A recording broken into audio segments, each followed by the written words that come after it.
मी दरवर्षी आंगणेवाडीच्या जत्रेला येतो. बराडी मातेकडे नेहमी नतमस्तक होतो.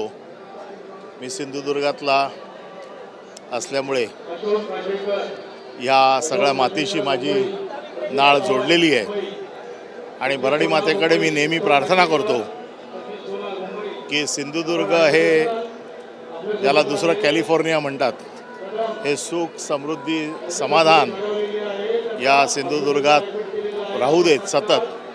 आणि तुझे जे भक्त दरवर्षी नित्यनियमाने तुझ्या चरणी येतात त्यांच्या आयुष्यात सुख समाधान शांती प्राप्त होते.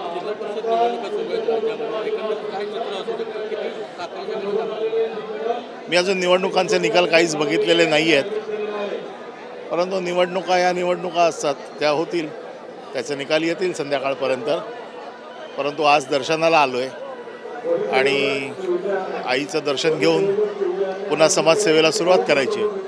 दरवर्षी तुम्हाला आम्ही एक प्रश्न विचारतो की आईकडे नेमकं यंदा काय सांगलं जातं? आता सगळ्याच आईकडे मी विशिष्ट काही असं मागणं करतच नाही.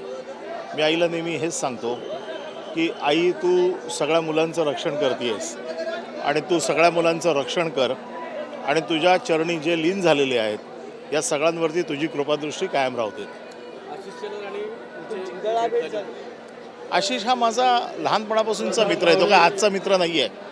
आम्ही जरी राजकारणात वेगवेगळ्या व्यासपीठावर जरी असलो तरी गेले कित्येक वर्ष आम्ही एकत्र काम करतो आहे. त्यामुळे अशा ठिकाणी भेटल्यावरती मारामारी तर अपेक्षित नाही आहे. अशा ठिकाणी भेटल्यावरती एकमेकाला शुभेच्छा देणं, देवाच्या पायरीवरती भेटलो आहोत, अशा ठिकाणी आपलं वर्तन चांगलंच असलं पाहिजे.